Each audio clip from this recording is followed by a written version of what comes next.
Hello guys, जय गुरुदेव classes में आपका स्वागत है। तो आज हम दिल्ली सल्तनत को ही जारी रखेंगे। दिल्ली सल्तनत जो कि 1206 से 1526 तक चली।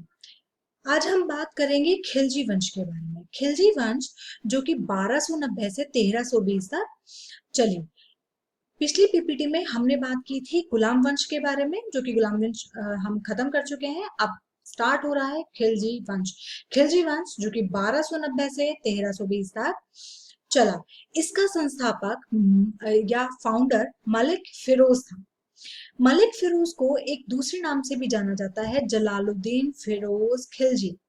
मलिक फिरोज या जलालुद्दीन फिरोज खिलजी का जो राज रहा वो 1290 से 1296 तक रहा।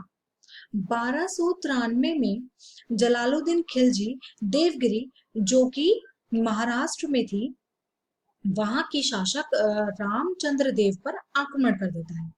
जलालुद्दीन खिलजी इस आक्रमण में रामचंद्र देव को हरा देता है और उसके बाद हराने के बाद जलालुद्दीन और रामचंद्र देव के बीच में संधि हो जाती है, यानी वो दोस्त बन जाते हैं। तो जलालुद्दीन खिलजी उसके बाद रामचंद्र देव या देवगिरी पर आक्रमण नहीं करता।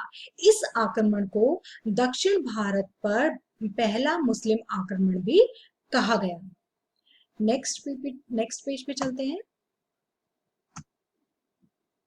जलालुद्दीन खिलजी का भतीजा और दामाद भी था अलाउद्दीन खिलजी। अलाउद्दीन खिलजी के बारे में हम नेक्स्ट वीडियो में भी बात करेंगे। क्यों? क्योंकि ये खिलजी वंश का दूसरा शासक था। और इस वीडियो में भी बात करेंगे क्योंकि जलालुद्दीन खिलजी के समय में भी अलाउद्दीन खिलजी काफी सक्रिय रहा। अलाउद्दीन खिलजी का वास्तविक नाम अली गुरशास्प था। अलाउद्दीन खिलजी कारा का इक्तेदार था। इक्तेदार कौन होते थे वो मैंने अपनी नेक्स्ट जो पिछली वीडियो गई है मेरी, उसमें भी मैंने आपको बताया हुआ है। तो अगर कुछ कंफ्यूजन रह गया हो तो आप मेरी पिछली वीडियो देख सकते हैं। तो उसके बाद दिल्ली पर मंगोलों का तीसरा आक्रमण होता है, जिसमें जलालुद्दीन खिलजी अलाउद्दीन खिलजी को लड़ने के लिए भेज देता है और अलाउद्दीन खिलजी जीत जाता है। और अलाउद्दीन खिलजी अपनी नीति से मंगोलों के 2000 सैनिकों को अपने साथ ले आता है। जलालुद्दीन का खिलजी काफी खुश होता है और अलाउद्दीन खिलजी की जो नीति होती है उसकी बहुत तारीफ करता है। जलालुद्दीन खिलजी उन 2000 से कहता है कि मुस्लिम बन जाओ तभी तुम यहाँ रहने के काबिल हो। और वो सैनिक जो होते हैं वो इस बात को मान लेते हैं और मुस्लिम बन जाते हैं।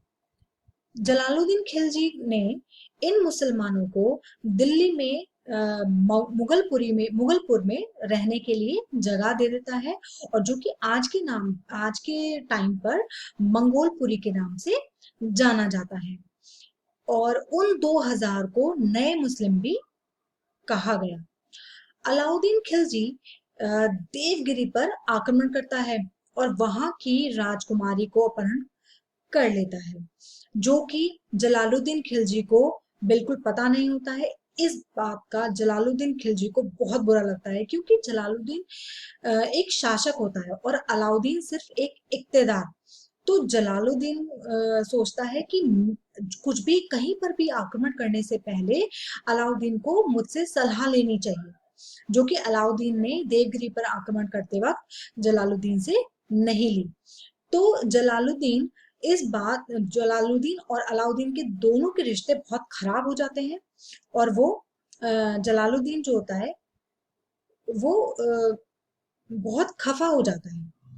तो जलालुद्दीन खिलजी अलाउद्दीन से मिलने कारा जाता है। वहां अलाउद्दीन जलालुद्दीन को धोखे से मार देता है। यहाँ पे जलालुद्दीन की मौत हो जाती है। आमिर खुसरो 1243 से 1325 तक रहे। ये एक कवि थे। आमिर खुसरो गुलाम वंश में भी थे, बलबन के टाइम पर, खिलजी वंश में भी है और तुगलक वंश में भी रहेंगे कुछ समय के लिए। आमिर खुसरो को तोता ए हिंद भी कहते हैं।